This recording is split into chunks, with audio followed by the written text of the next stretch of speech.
I was hoping maybe you could take us back into the history, back to, let's start with 1979. We can go back to 72 later, and talk specifically about the exhibition that you put on in your house, and the 10 or 11, it seems sort of a question how many there were, 10 or 11 architects that you featured, how you selected them, and what you were thinking in the time period that actually sort of launched maybe, let's say, an LA 10 or an architecture scene. I haven't even thought about that for a long time. It was 79? 79. 10 or 11, I couldn't even tell you. It was a really interesting time. LA was a very vibrant creative hub. There were just stuff going on, and it was not organized. And unlike New York, LA is a very private place, and things are taking place within the domains of particular practices. And I think what happened with SCI-Arc, and to some degree, absolutely UCLA, that it was the connecting point. And one of the things that were common among the people practicing at that time, not counting a few of them, that they were all practicing. They were interested in practicing, not in a commercial sense, but they were building to some degree, small projects, et cetera. And they were all invested in their academic work, and the academic work was really research. And again, the research was penetrating the office. So you'd say the office and the work were more or less similar, right? And then of course include the characters, which were you, the students, right? And but with that, I got and I should say people like Charles Jenks was hanging out here, and he was kind of an interesting guy. Because Charlie is, well, you know, he likes to put people in boxes, and he likes to categorize and classify people, etc.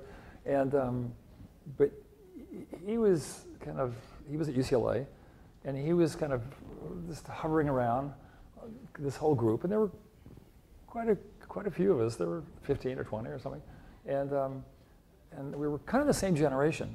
There was a pretty close-knit group, and except for Frank and maybe Ray, but we'll get to that later.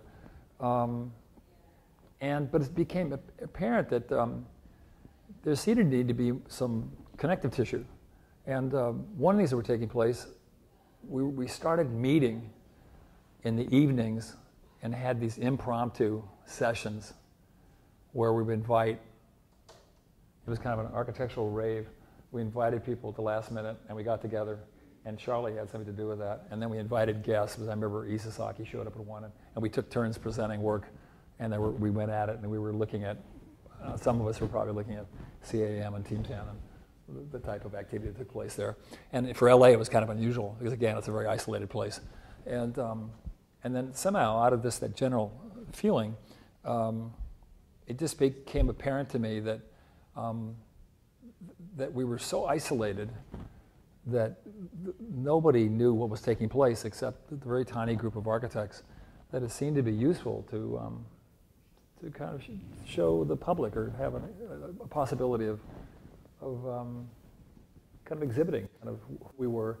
And it's also, to have a show, I think, is really interesting for an architect, and that it forces you to clarify and to kind of condense your ideas into a series of projects that talks about what you're about, who you are, the values that you claim, etc., and the kind of territory that you're interested in.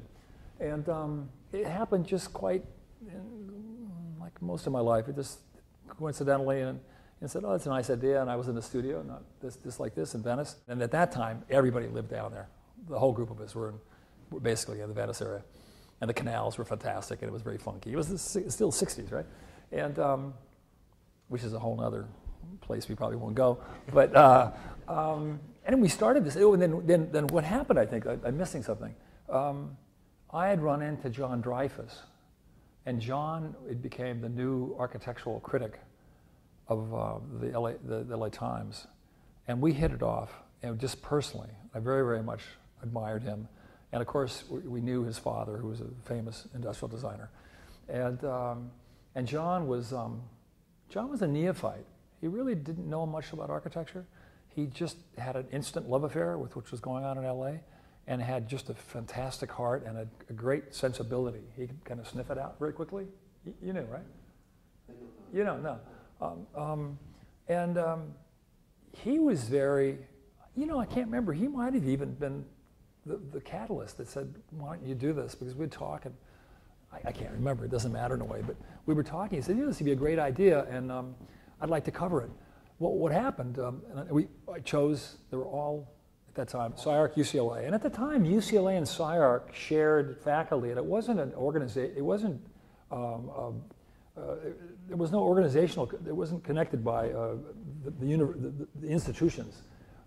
They were just characters that we shared commonality. So at the time, I think Craig and Robert Mangurian and Coy Howard and Frank Israel were at UCLA, and myself and Eric Moss and Mike Rotundi and I'm not sure who else were at SCI-Arc.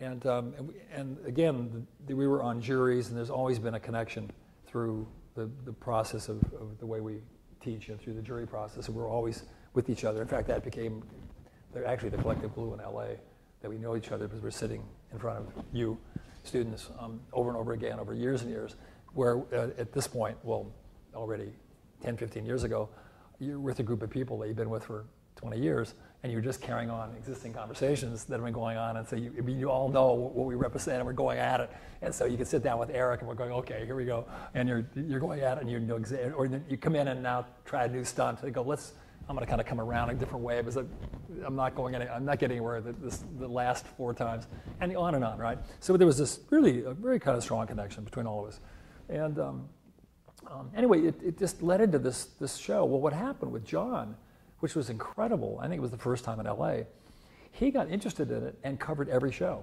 It was the first time in LA that happened. And they gave him the front page of Calendar, which was unheard of in LA, because it's not a city that's been interested in architecture, regardless of the fact that we've probably had the strongest group of modern architects in the 20th century.